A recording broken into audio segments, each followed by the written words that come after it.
BA part 3 में पढ़ने वाले सभी विद्यार्थियों को जो हिस्ट्री ऑनर्स रखे हैं मेरे यूट्यूब चैनल में एक बार पुनः वेलकम है। आज हम लोग छठे अध्याय के तहत कंटिन्यू देख रहे हैं पेपर 5 में। छठे अध्याय में 1857 ईस्वी तक भारत में अंग्रेज साम्राज्य का विस्तार और सुदृढ़ीकरण किस प्रकार से होता है, इसके तहत हम आज देखेंगे यहाँ द्वितीय आंग्ल मैसूर युद्ध। द्वितीय आंग्ल मैसूर युद्ध, तो द्वितीय आंग्ल मैसूर युद्ध में हम देखेंगे कि द्वितीय आंग्ल मैसूर युद्ध जो था यह किस तरह से अंग्रेजों के लिए नुकसानदायक रहा या टिप्पू सुल्तान के लिए नुकसानदायक रहा। मैसूर के राजा इसमें क्या कर पाए, अंग्रेज क्या कर पाए, इस पे हम बातें करेंगे। जैसे हम जानते हैं इस बात को, और इसके पहले हमने प्रथम आंग्ल मैसूर युद्ध के बारे में जिक्र किया हुआ हूँ, जिसके तहत हम यहाँ देखेंगे कि इसे अंत कहना बिल्कुल गलत होगा। यह युद्ध एक ऐसा युद्ध था जिससे अगर हम अंत कहें तो बिल्कुल यह गलत साबित होगा, क्योंकि संधि के माध्यम से जो अंग्रेजों और यहाँ मैसूर के बीच में एक संधि किया गया प्रथम आंग्ल मैसूर युद्ध में, तो इस संधि में सत्य तथा सद्भावना का बिल्कुल अभाव था, क्योंकि अंग्रेज तो कभी सत्यवादिता का प्रयोग करते नहीं थे। अंग्रेजों के लिए संधि अत्यंत ही एक तरह की अपमानजनक संधि मानी जा सकती है।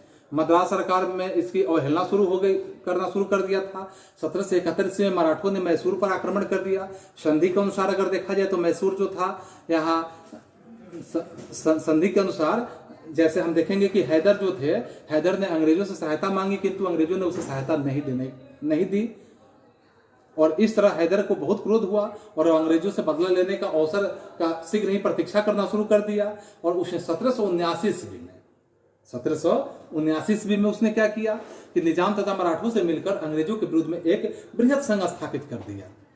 उस समय भारत में अंग्रेजों की जो स्थिति थी वह बहुत ही गंभीर हो चुकी थी।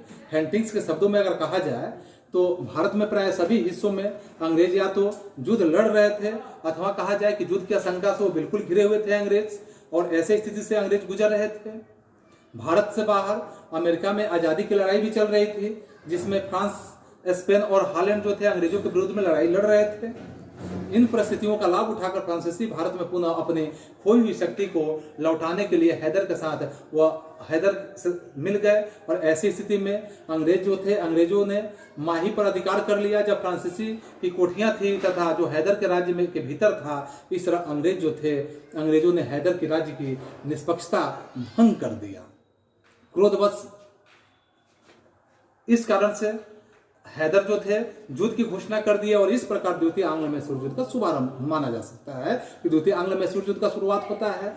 शीघ्र ही हैदर ने एक बड़ी सेना लेकर कर्नाटक पर बर्फ से गिरते हुए ढेर के समान अपने शांत व सत्यानाश के तरफ चलना शुरू कर देते हैं और अंग्रेजों पर टूट पड़ते हैं। अंग्रेजी सेना को हराकर आर्काट पर अधिकार कर लेते हैं। इस पराजय से कंपनी राज्य की स्थिति और ज्यादा चिंताजनक हो जाती है। कंपनी की स्थिति इतनी चिंताजनक होती है, कंपनी के अधिकारी जो है सोचने पर मजबूर होने लगते हैं, जिसमें सर अल्फ्रेड लायल अपने कथन के माध्यम से कहते हैं कि उस समय भारत में अंग्रेजों की स्थिति बिल्कुल अत्यंत अगर कहें कि अंतिम अवस्था में जा चुकी थी। इस सत्यानाश की खबर पाते ही हेंटिंग्स जो थे, हेंटिंग्स वांडीवास के प्रसिद्ध विजेता 60 वर्ष से बूढ़े सर, जो 60 वर्ष के बूढ़े कहा जाए कि बूढ़े सर आयरकूट को एक बड़ी सेना के रूप में, एक सबसे बड़ी सेना के रूप में हम देखेंगे कि हैदर के साथ वो उसके विरुद्ध में युद्ध के लिए भेज दिया जाता है।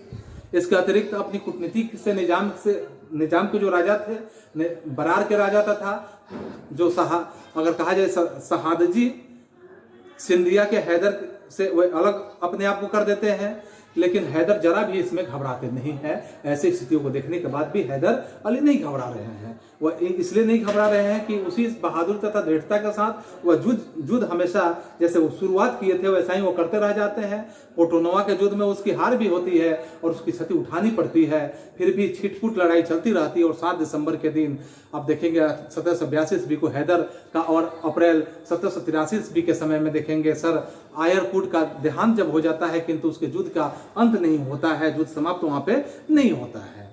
इसी बीच यूरोप में अंग्रेजों की फ्रांसीसियों से संधि हो जाती है, और मार्च 1784 ईस्वी में अंग्रेज तथा टीपू में मंगलोर की संधि हो जाती है और संधि के अनुसार द्वितीय मैसूर युद्ध का यहाँ पे समापन होता है। क्योंकि संधि के मतलब कि युद्ध का समापन होना, इस संधि के अनुसार दोनों पक्ष एक दूसरे के जीते हुए इलाके को फिर से लौटा देते हैं तथा कैदियों को रिहा कर देते हैं। इस संधि में शर्तें रखी जाती है कि हैंटिंग्स को पसंद नहीं न थी, किंतु दूसरा कोई उसका उपाय भी नहीं था। अब हम देखेंगे मंगलोर की संधि के अनुसार कौन कौन सी बातें लाई जाती है। तो टीपू और अंग्रेजों ने मार्च 1784 ईस्वी में जो मंगलोर की संधि किया, इस संधि के अनुसार कुछ बातें तय की गई। दोनों पक्ष एक दूसरे के जीते हुए प्रदेशों को तथा जो युद्धबंदी थे उसको लौटा देने का काम किए। अंग्रेजों ने यह वचन दिया कि कभी मैसूर के मामले में हस्तक्षेप ही नहीं करेंगे। लॉर्ड मैकार्टन जो थे यह भी आश्वासन दे दिए कि अंग्रेज संकट पड़ने पर मैसूर की सहायता भी करेंगे। इस संधि में अंग्रेजों की प्रतिष्ठा को और ज्यादा धक्का पहुंचाया और ज्यादा नुकसान अंग्रेजों को उठाना पड़ा।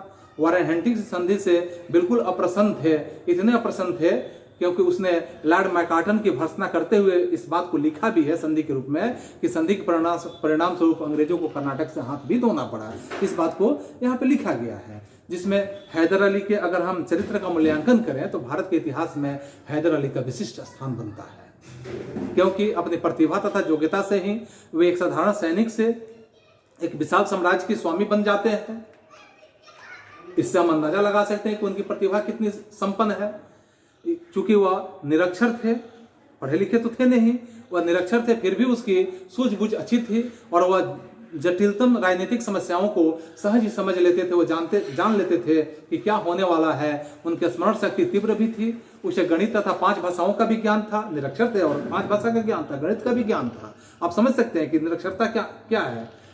तो इस तरह से उनकी सूक्ष्म बुद्धि का परिचय, तो इसी बात से हम मान सकते हैं कि उसने मृत्युशैया पर अपने ब्राह्मण मंत्री से तत्कालिक राजनीतिक स्थिति पर प्रकाश डालते हुए इस बात को स्पष्ट किया था, इस बात को कहा था कि उनके बलियों और जो वृद्ध बेटों हैं, इनकी पराजय से अंग्रेज नष्ट नहीं किए जा सकते हैं। उनकी स्थल शक्ति को नष्ट कर सकता हूं परंतु समुद्र को नहीं सुखा सकता हूं, यह उनका कथन था।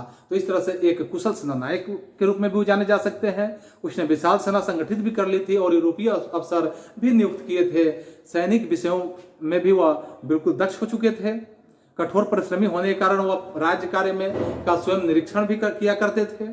वह मनुष्यों को सब सफल पारखी थे। वे किसी को एक बार देखने के बाद समझ लेते थे तथा योग्यतम व्यक्तियों को चुनकर वे हमेशा नियुक्त करते थे।